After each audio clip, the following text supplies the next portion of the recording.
La mère du garçon et les voisins ont assisté à toute la scène.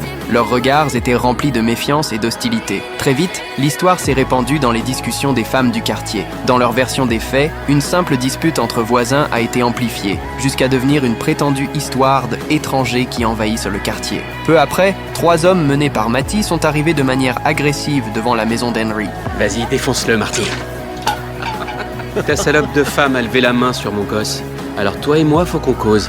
Monsieur, j'ai 2 petites filles à la maison. Putain, nous aussi on a des enfants. Qu'est-ce que je viens de te dire? Face à leur provocation, Henry n'a pas reculé. Il a exigé qu'ils montrent des preuves, sinon il appellerait immédiatement la police. Les 3 hommes costauds ont été déstabilisés par son assurance et n'ont pu que lancer quelques insultes pleines d'hostilité avant de repartir discrètement. Mais l'histoire était loin d'être terminée. Ce soir-là, ces personnes ont organisé une réunion de quartier. Si on détériore leur maison, juste ce qu'il faut, ils tarderont pas à avoir envie de déguerpir. Betty soutenait les propos de ces hommes. À ses yeux, ce quartier était un monde construit par leurs ancêtres, un endroit qui devait rester réservé aux leurs. Entre 1876 et 1900, ils faisaient quoi comme métier, les Noirs? Bagagistes? Gouvernantes? Tandis que nos pères et nos grands-pères construisaient le monde. Ce monde. Elle comparait la famille Rash à une moisissure. Selon elle, si cette moisissure se propageait, tout le quartier finirait par être envahi. Quand vous la voyez, il est déjà trop tard.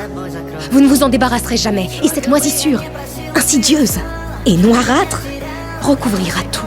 C'est pour ça que nous devons protéger ce que mon père, ce que nos pères ont construit. Et il n'y a aucune seconde à perdre. Nous devons riposter et tout de suite. Certaines personnes semblent faire bien peu de cas de cet héritage que nous ont transmis nos parents. Ces propos extrêmement durs ont pourtant reçu des applaudissements dans la pièce. La peur et les préjugés se sont rapidement propagés, au point que même des couples qui se faisaient confiance ont commencé à se soupçonner. Est-ce que t'as touché ce gamin, Lucky?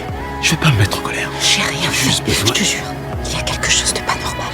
À Compton, Henry. Quelque chose de pourri. Finalement, la violence a fini par éclater. Ces hommes ont pris des bidons remplis de carburant et se sont dirigés vers la pelouse appartenant à la famille Rash. Une odeur forte s'est répandue dans la nuit. À leurs yeux, cela ressemblait presque à une sorte de rituel de justice.